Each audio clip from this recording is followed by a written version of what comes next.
I'm Gareth Kane and welcome to Ask Gareth. The idea here is very simple. You ask me questions about corporate social responsibility or corporate sustainability and I answer them. The clue's in the name. And the question this month comes from Dan O'Connor of Warpit. Now, Warpit is a platform for exchanging resources within and between organisations. It's very good and you should check it out. But anyway, Dan's question is, Dear Gareth, what should you do when a whole department is resistant to change? When innovation is stifled across the board? I'm asking on behalf of a customer. Okay, Dan, this is a tough one. This is really hard. What do you do if people really aren't interested? And it's a job for Green Jujutsu. Now, those of you who don't know, Green Jujutsu is my concept of, instead of trying to persuade people to go green, you sort of reframe green into something they understand and is attractive to them and engage them that way. And it's particularly good when things get difficult. The Jujutsu thing comes from a Jujutsu master will see his or her opponent's strength, speed, size as an opportunity rather than a threat, and will try and compete in that way. In the same way in Green Jujutsu, instead of seeing people as having weaknesses, we play to their strengths. So the first thing is, if your customer is trying to bully these people into doing something they don't want to do, you've got to stop that right now. Absolutely stop it. Nagging is counterproductive. Instead, here's 3 Green Jujutsu ways of getting people on board. Now, the first one is the basis of Green Jujutsu, and that's to work out the turn-ons and the turn-offs for people in your organisation. Now, different organisations, different departments have completely different cultures. Are these people technical geeks? Are they hidebound bureaucrats who always follow the rules in the system? Or are they volatile creative types? I'm guessing from the question that they're not the latter. But once you've got that stereotype of the sort of person you're trying to engage, you can reformulate all your communications to match that person. And I'm including the language you use, the images you use, the channels you use, the stories you use, the case studies you use. Everything has to be aligned to what they will appreciate.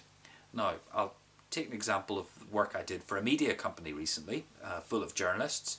So we identified the opportunity was to use journalists' own techniques to communicate with the journalists and other people, because that's what they're used to.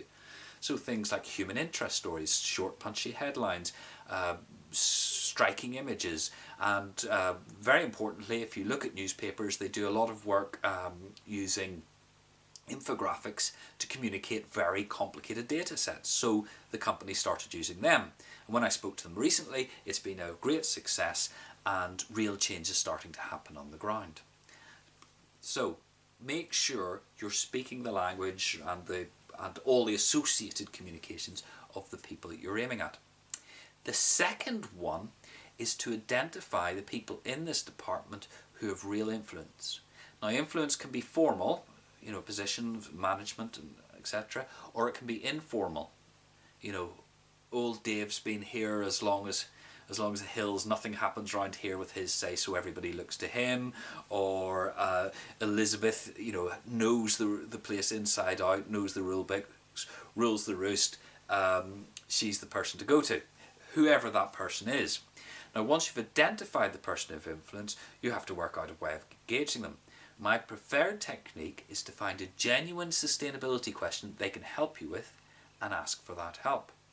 So, if this person's an engineer, find a really good, chewy, technical problem about, say, energy efficiency. If they're a financial person, ask them for help of how you would quantify the benefits of a sustainability program. And you can go on marketing or anything else. And what you then do, you'll get probably a good solution to your problem, but you're buttering up the right people and getting them engaged in the right way. And they'll probably find sustainability very interesting. If it's presented the right way, it's not dull. Now, once you've got that person of influence on board, you can start the conversation with them about how to engage the other people. And preferably what you want to do is to expand that how can we help thing out, or how can you help me out, to teams. And teams are quite important as well, because you often find in difficult departments that the teams are very close-knit and they're sort of quite defensive to outsiders, so if you can engage at team level it can be very effective. Now the third thing is the one that never fails, but it is rather difficult, and you certainly need the leadership of the organisation and HR on board, and that is to align responsibility for green issues with authority. In far too many organisations, responsibility for green issues, whether it's energy use or waste or anything else, is given to people with no authority to change anything. It's really stupid. So what you have to do over time is change people's personal objectives, targets, however you structure your reporting system, so that the right people have the right targets. So a site manager could have an energy saving target. A production manager could have a waste minimization target. A product manager could have targets to do with the life cycle performance of the product. A procurement manager would have targets about suppliers meeting the right standard. And if that's hardwired into their objectives, then things will happen. As I say, it's not easy, it's a difficult one, but it will not fail. Okay, but the triple bottom line here is your colleagues aren't stupid, they're just busy.